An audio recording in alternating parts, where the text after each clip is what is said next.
Man,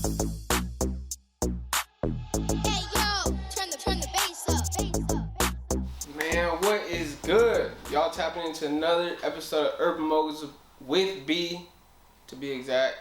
Don't forget that. We right here with a real special guest. He goes by the name of Ekzakt. Facts.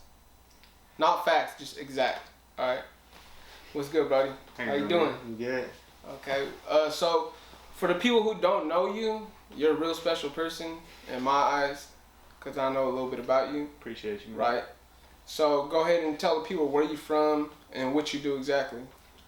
I'm from the whole Bay Area, born in San Francisco, lived in Santa Rosa, lived in Emeryville. I used to do most of Mr. Fab in-house engineering. I had a studio in Oakland, did a lot of stuff with Fab, D-Lo back in the day, Neo the Gift, OGs, and now I'm down in LA, doing a lot of production work with, you know, R&B people, everybody from the Bay. Fucking, I hold down Too Short Studio now as his engineer and producer, and Gotcha. yeah, man, bunch of stuff. We can't cuss on here. Okay. Nah, I'm talking shit, bro. We can do good. I'm just talking shit, man. It's all good. Hey, look. So, for the people who don't know who Ekzakt is, tell them exactly what was your childhood like? My childhood was crazy, man. I moved around a lot. I left San Francisco when I was 3 and moved up to Seattle, where I lived kind of all around the Northwest between Seattle and Portland from 3 till 12. And then I moved back down to Santa Rosa, went to high school up there, went down to Expression in Emeryville for college, and then lived in Emeryville in North Oakland before I moved down to LA. And growing up, man, it was just me and my mom.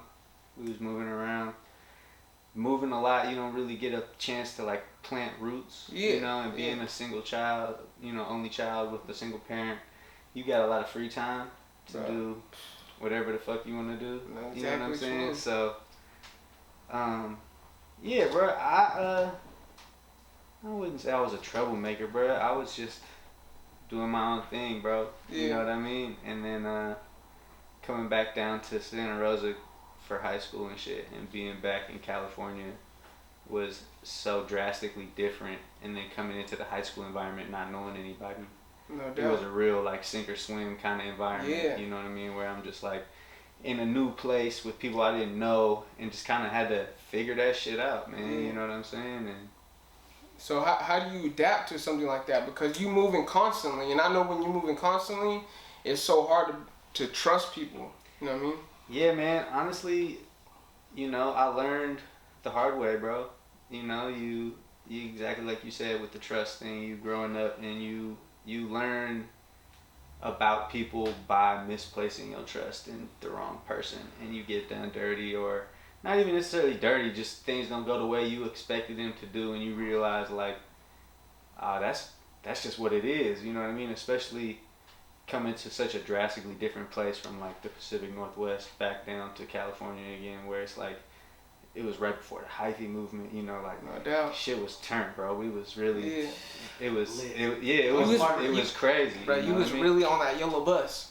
Right? For sure, bro. The fact that we survived the hyphy movement God. is a testament to my liver and my ability to survive, because we was doing dumb shit, bro. We was doing really dumb shit for no reason. Not for no reason, but for no reason. Not only dumb shit, but you were really pure teed up, bro. You were really doing stupid doo-doo dumb shit. 100%, bro. Right?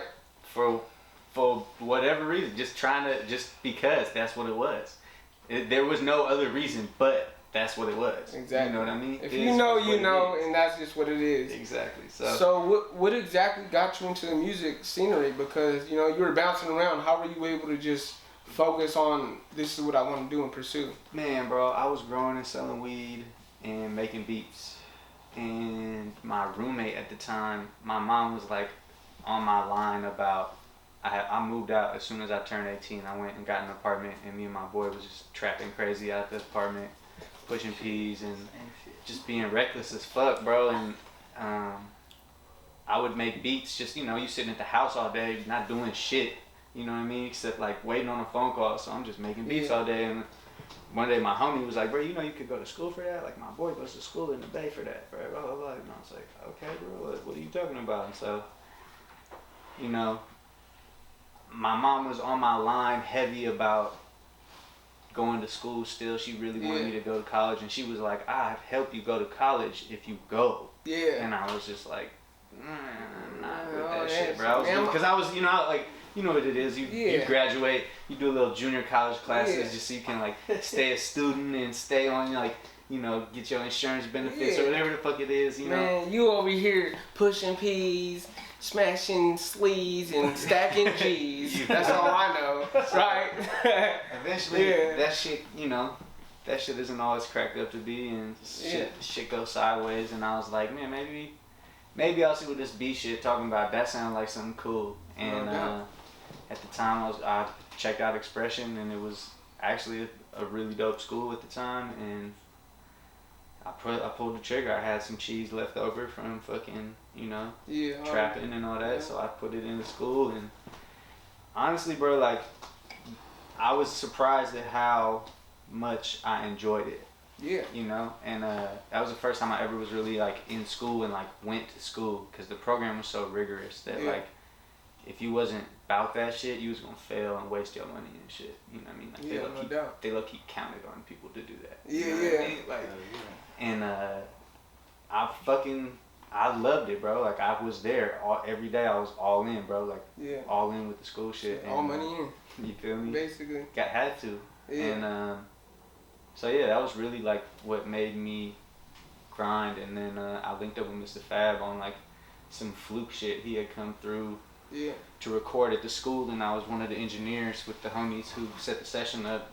And then I reached out to him on Twitter, bro. He tweeted some shit about needing a studio, and I just like hit him up on DM and was like, hey bro, like you came through and recorded with me, blah blah blah. You remember I was with, you know, Street Cred Chuck, blah blah blah. Come through. And he was like, send me the ad. You gotta be there in 3 hours. Was that your first big artist, like just right from the get go, or what? Yeah, I mean, so I had linked up on some weird, random stuff through my roommate with this dude from the city who was putting together a compilation album. Yeah. So he knew everybody, and he like asked us to do it at Expression. You know what I'm saying? So we used our studio time to book out this session, and had Fab. This was back when HBK was. This was before Beat the Pussy Up came out. So it was like them motherfuckers was just getting before YG too, bro. Well before all this. This was 2009. You know what I'm saying? And it was legendary. It was hella people. So for a kid who grew up listening to a lot of these artists, you know what I mean, having Fab and San Quinn and Andre Nicotina and E40 and all these people come through, I was just like, oh shit, like what the fuck, like. So that was for sure. Linking with Fab was definitely the first time I had a relationship with big artists. You know what I'm saying? At the time. I got a question. Real quick, it's just a simple. It's kind of like a yes or no. Is it tell me when to go, or is it tell me when to go Trackademics? Academics is my homie, but it's Lil Jon. I gotta give it to Lil Jon. Damn. I love Trackademics remix. That shit went crazy though. Back in the day. That shit goes stupid. No, that shit goes stupid. I love that shit. But if you have like the right system in your car and you listen to Tell Me When to Go, come on now. Lil Jon whooping them fucking speakers, bro. He going crazy, bro. Lil Jon really to go. I feel it. Can't go against that. So, you being behind the scenes and fucking with Mr. Fab, you know, shout out to Dope Era and whatnot. You work with some big artists, right? And such as In-House with Jamie Foxx, right? Yeah, I worked. I did like a summer-long stint with Jamie Foxx when he was working on his, I think, the last album he dropped. I did some work with Kelly Rowland. When I first moved out to LA, I was in-house with this R&B singer named Tank. Come on now, Tank, bro. That's R&B. It That's is. my guy. Hey, you know, I gotta say that though, cause some of these kids don't be doing their research, bro. And they don't know who I be like, yeah, Tank, thinking they know exactly who the fuck that is. They don't know who the fuck that is, bro. If and you I be like, how you know? If you from the 90s and you know the closest thing to the 90s is Tank, because Keith Sweat was a smooth motherfucker and Tank is the same motherfucker as him. Tank go crazy, bro. Probably not as smooth, but he's smooth. You feel me? Yeah, Tank is got an incredible voice and just he's a dope writer. He's really that's talented. crazy, bro. So how'd you come about those? How'd you get linked up with those people? So I linked up with Fox through Kelly Rowland, the person who hooked me up with Kelly Rowland, and both of those were through my engineering gig with Tank. My homie Eric was in-house with Tank as well. He went to Expressions before me and graduated, I think like a year before I graduated, and he moved down to LA first. And yeah, he was in-house with Tank and was basically just like, yo bro, like I need help, you should move down here, like there's way more money down here than the Bay, like I ain't had to like sweat nobody about getting paid for anything down here in LA, because it's just you working with labels, you working with businesses. That shit, bro. We about to flex on him. Right you know, you can. Nah, sorry, you can. Yeah. But that's the main issue with the Bay Area industry is there isn't. It's not an industry yet.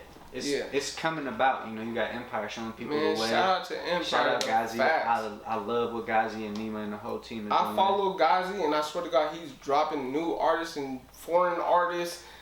Like literally every day, I'm like, listen, bro, Ghazi is really the man, bro. Like, not even to sound crazy, that guy really is so inspiring, and like watching him from Empire being this local Bay Area distro to like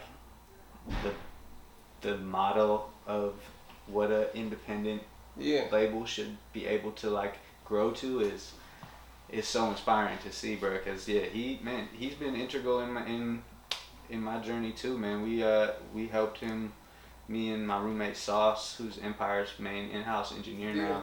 We were one of the first people to help him with mixing and stuff for some of the artists when he first launched the label. We was mixing for Raven Justice and helping him with D-Lo first album he dropped on Empire, and he helped us out, man, so many times in my life. So yeah, shout out Ghazi, bro. That's really the guy.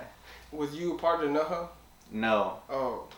After that, it was the album he dropped when he got back free, got back home. Yeah, that shit was crazy. I ain't gonna lie, that shit was crazy. Yeah. Hey, man. D-Lo got slaps, bro. Undeniable. Oh, mamas. I swear to God.